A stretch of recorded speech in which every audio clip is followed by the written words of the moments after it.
Amigos de Liderín, qué bueno que nos acompañan. En esta ocasión tenemos a un invitado de lujo. Definitivamente nos da muchísimo gusto recibir aquí en los estudios de Liderín a alguien que ha trabajado durante 33 años en la actividad pública y política de nuestro estado, el estado Puebla, de nuestro país, y que es una persona que ha dedicado su vida precisamente a los poblanos. Nos da mucho gusto recibir aquí al senador Alejandro Armenta Mier.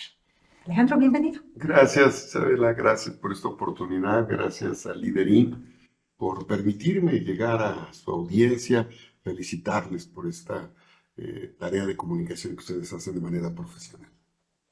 Al contrario, te agradecemos tu tiempo y aquí en Liderín nos interesa mucho saber la personalidad del líder, el liderazgo. Tú encarnas, tú eres un líder nato, naciste siendo líder. Entonces, queremos saber quién es Alejandro Armenta de manera individual. Gracias, Isabela. Bueno, crecí en el sentido del asambleísmo y tomé la decisión de estudiar la carrera de administración pública, pero desde chico, sí, desde niño, siempre fui muy inquieto, eh, tenía actividades agropecuarias, actividades comerciales. Mi abuelita Cholita marcó para mí un carácter muy proactivo. Ella fue madre soltera en la época en la que pues prácticamente eso era un agravio social. Y ella me educó bajo tres principios: ser útil, ser acomedido y ser agradecido. Entonces, cuando ella insistía en ser útil es que las cosas suceden. Ser agradecido, siempre estar generando ese reconocimiento a quien te ayuda. Y ser acomedido significaba que no te detuvieras, que no pensaras en a qué horas entras y a qué horas sales, sino que si veías que algo estaba mal, procurar tender la mano para que se resolviera. Eso me llevó a lo largo del tiempo, Isabela, a que en diferentes responsabilidades, como administrador público, como servidor público, prestando mi servicio social, me diera la oportunidad de vincularme y de tener oportunidades.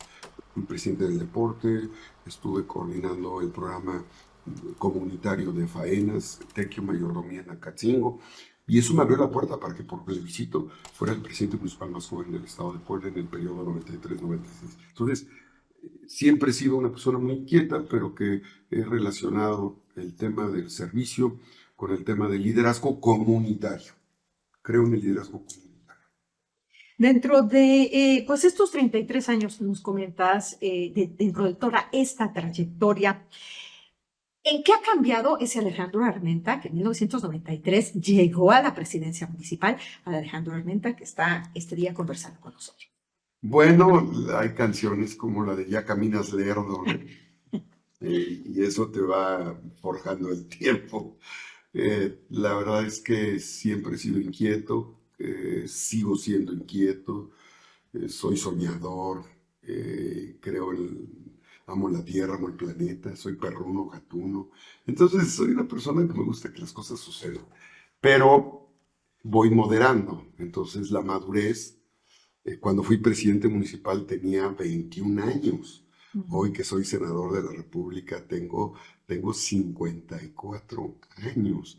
Y tuve la oportunidad de ser presidente del Senado, terminé apenas hace unas semanas, y ese año como presidente del Senado es un doctorado en paciencia, en prudencia, debes de ser cuidadoso, en el pleno debes de darle a cada quien su lugar, debes de ser estrictamente respetuoso, escrupuloso con la ley, respetar el derecho aunque te agredan verbalmente, tú debes de ser cuidadoso siempre, sobre todo con las compañeras, los compañeros. Entonces, para mí ha sido formativo estos 34 años de vida pública, ha sido formativo, pero este año del Senado y los otros 4 como presidente de la Comisión de Hacienda, donde mi relación era con el poder económico, con los grupos sociales, con los empresarios, con los trabajadores, con los grupos que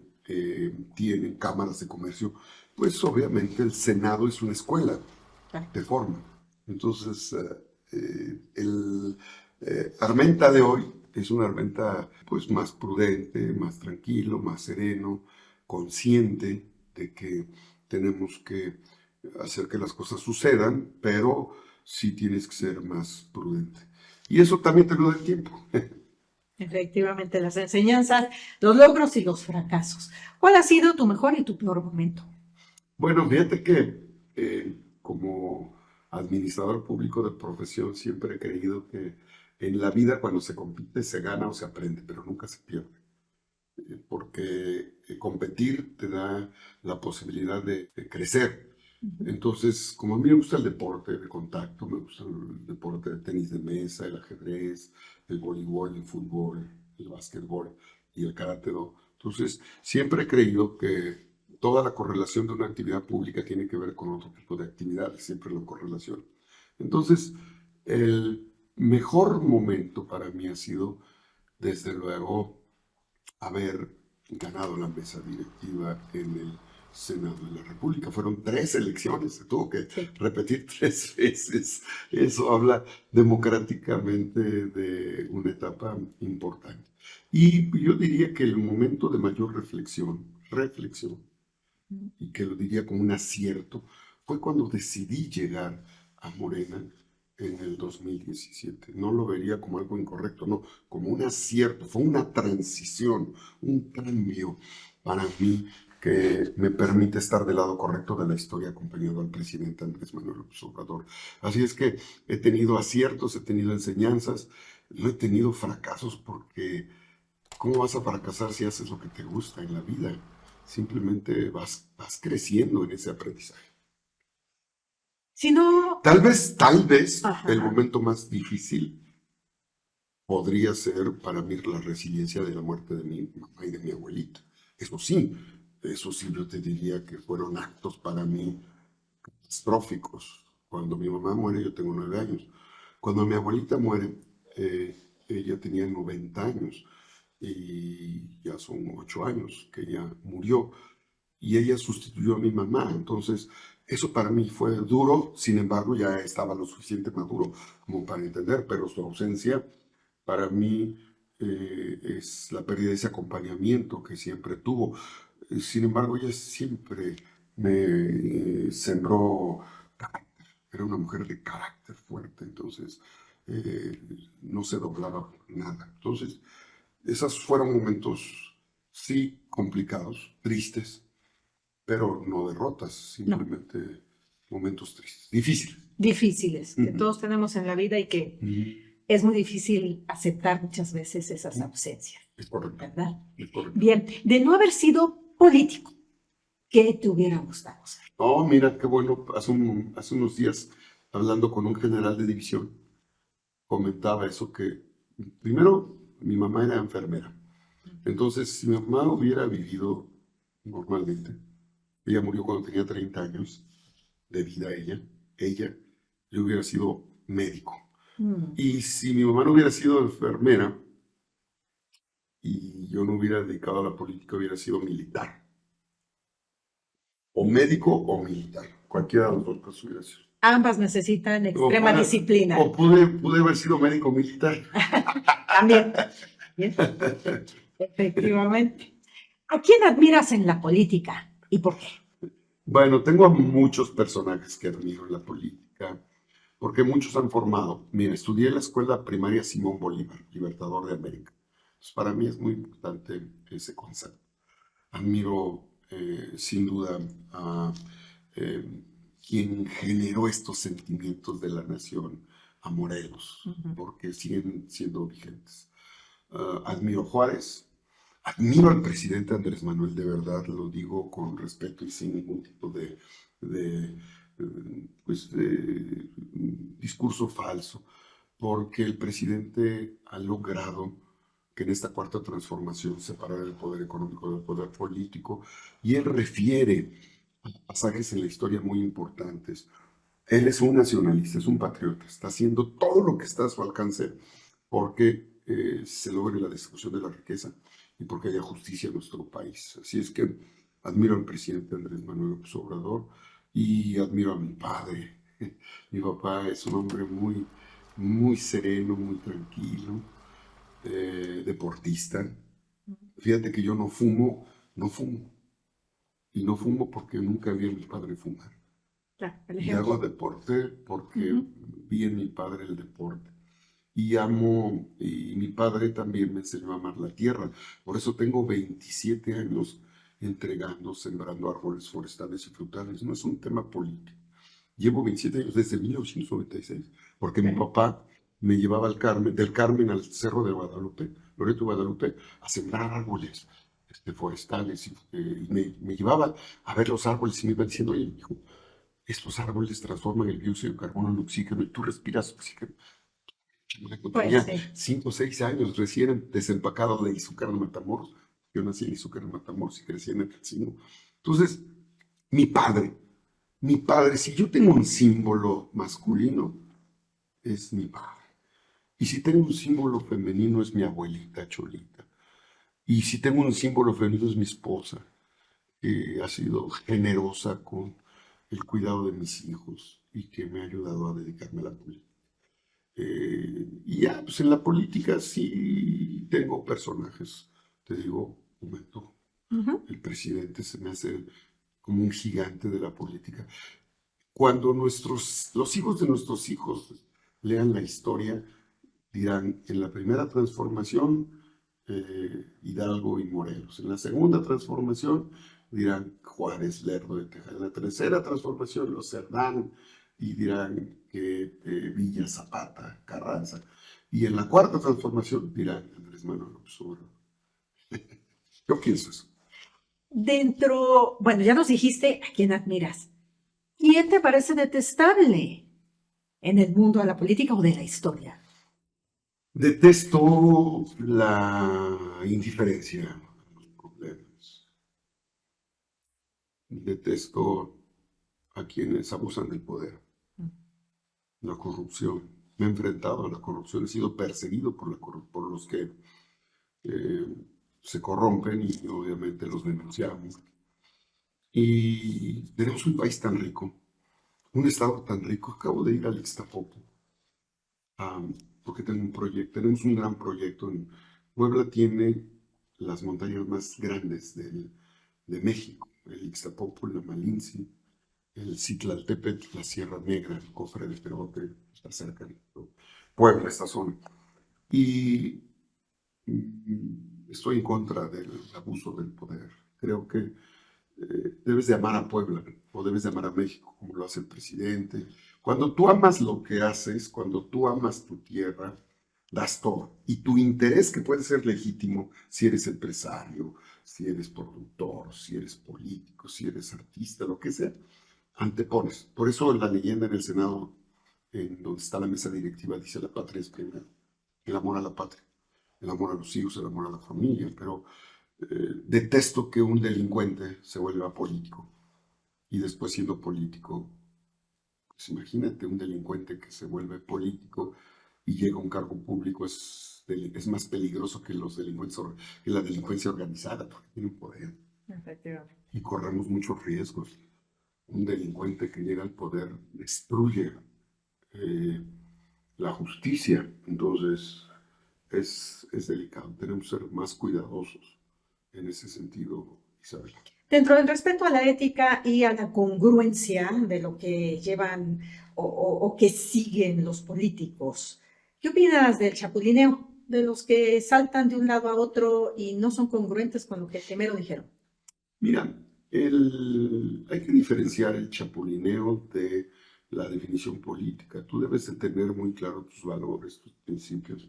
Los partidos son entes de interés público al servicio de los ciudadanos, dice el artículo 41 constitucional, para que los ciudadanos participen en los órganos de representación del poder político. Yo creo que hay que tener congruencia, hay que tener firmeza y hay que ser cuidadoso, ¿no? De cuándo decides tú estar o hasta cuánto decides tú estar en un partido político. El tema es que estés brincando cada elección de un partido a otro, ¿no?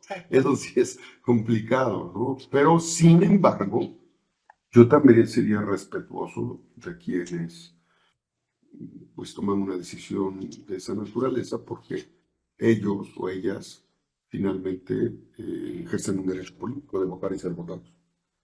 Pero no comparto el chapulinaje. Si tuvieras que cambiar algo en la realidad de México en este momento, ¿qué cambiarías? Acompañaría a la doctora Claudia Sheinbaum en una tarea muy importante, consolidar el humanismo mexicano.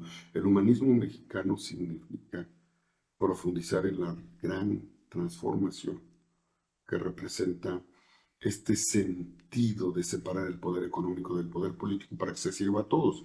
Ya lo estamos por lograr la soberanía energética, ahora hay que lograr la soberanía alimenticia, hay que lograr la soberanía tecnológica, hay que aprovechar nuestros recursos naturales. Lo que haría concretamente es que el litio nos sirva. Toda la petroquímica y la litioquímica es una riqueza inmensa. Los países más ricos del mundo transforman la litioquímica y la petroquímica en riqueza nacional para sus países. Nosotros tenemos petroquímica y litioquímica. Alejandro Armenta ha emprendido pues una caravana impresionante de trabajo, muchísimo trabajo, muy cercano a los poblanos. ¿Qué es lo que ha escuchado Alejandro Armenta de los poblanos en estos viajes, en estos acercamientos? Bueno, desde siempre he caminado, porque soy producto de elecciones democráticas, por plebiscito, por elección directa. Y ahora que la doctora Claudia Sheinbaum nos ha invitado a hacer labor a favor de la Cuarta Transformación, formando comités de defensa de la 4T, impulsando la obra del presidente de la República, lo que yo he hecho es lo mismo, caminar en los tianguis, en los mercados, en las comunidades, caminar en la calle, lo hago siempre. En un rato más lo haré, ayer lo hice, antier lo hice. Cuando no estoy en el Senado, voy a las calles y ahí escuchas los sentimientos de los poblanos. Comparto el principio del escritorio al territorio. Comparto el principio del templete al mercado, al tianguis. Creo que eso es más importante al ir al encuentro de los ciudadanos. Cuando tú vas a la calle, al mercado, al tianguis, no vas a un meeting donde estás en un lugar cerrado donde protegen el acceso a las personas y solo te van a aplaudir. Claro. Tú vas a la calle y escuchas inquietudes, molestias, ¿Qué inquietudes has escuchado de los seguridad, salud, inversión productiva, educación, que haya oportunidades, que se promueva el Estado, que se atienda a los migrantes, que se apoye a los micro, pequeños, medianos empresarios, que se haga justicia? Eso lo escucho todos los días. Alejandro Armenta siempre va a estar con esa vocación de servicio, independientemente de a dónde lo lleve su destino. Sí, yo voy a seguir siendo igual como he sido siempre. Empecé haciendo asamblea comunitaria en los ejidos. Tenía 20 años, 19 años, y iba a las asambleas de padres de familia, iba a las asambleas de los comités ejidales, a las asambleas de agua potable. Así nací en la asamblea comunitaria, hago faena, y que estoy consciente que ese va a ser mi futuro. Va a seguir siendo sembrar árboles, plantar árboles, hacer actividades de protección a los animales y estar atento a los temas deportivos, académicos. Eso me gusta. Cuando termine mi ciclo político, que yo la verdad siento que ya estoy en la parte final, solo me falta que los poblanos me den la oportunidad de gobernar el Estado y ya con eso me retiro para seguir haciendo mis actividades sociales, académicas, ambientales. Finalmente, ¿qué le dices a los poblanos directamente? Que estoy atento a lo que ustedes decidan en estos días. Vamos a dar a conocer a través del partido, el partido va a dar a conocer las encuestas. Yo creo que ya ustedes decidieron, y si no han decidido y les preguntan en la encuesta, ustedes tienen la respuesta. Yo estoy preparado, tengo 34 años de vida pública, tú me conoces mi familia, conoces mis antecedentes, y estoy puesto para que hagamos un gran momento, una gran etapa, un gran momento que el Popo, el Ixta, la Malinche, el Citlaltépetl nos recuerdan la grandeza de Puebla. Puebla puede, nos vamos a subir al tren interoceánico y Puebla va a ser el nodo ferroviario más importante que reactive la economía del sector primario, secundario y terciario de la economía, micro, pequeños y medianos empresarios, para poder lograr distribuir la riqueza que necesitamos en nuestro estado. Alejandro Armenta, muchísimas gracias. Gracias por visitarnos aquí en Liderín y compartir una parte de tu esencia con nosotros. Gracias. Eres muy amable, Isabel. Gracias.